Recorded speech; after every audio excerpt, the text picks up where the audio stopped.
Bahagi na ng kultura ng mga Pinoy ang pagkahilig sa shortcut dahil sa pagmamadali. Kaya naman kahit may mga footbridge na itinayo para sa kaligtasan ng pedestrian, ilang Pinoy pa rin ang tumatawid sa maling tawiran. Balitang hatid ni Trisha Zafra.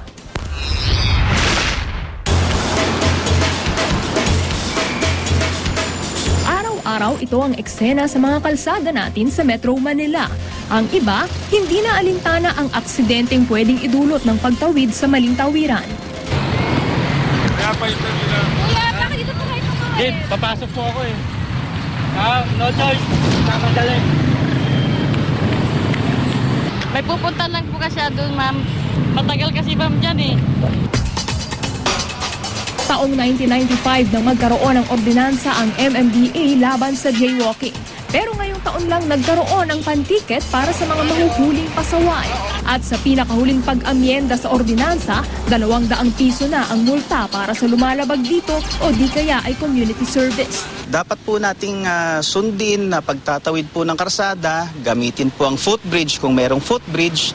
Kung meron naman pong pedestrian lane, yun po ang gagamitin. Pero ang MMDA, Lunes hanggang Biyernes lang ang trabaho. Kaya naman, wala nang bantay kapag Sabado at Linggo.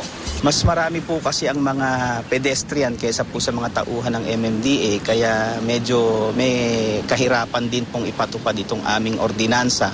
Kaya talaga pong kailangan namin ng tulong ng mga mamamayan na kung maaari ay obserbahan na lang po itong ating ordinansa. Kapag hindi ginamit ang footbridge, halos 4 na milyong piso ang nasasayang na pondo na inilaan sa proyekto. Pero paano magagamit ang mga tawiran kung kaliwat kanan may nakabalandrang paninda? Naku, di ba maling-mali rin yan? Siguraduhin ko po sa inyo na may isang tuloy ng yung mga tao, daan ng mga tao.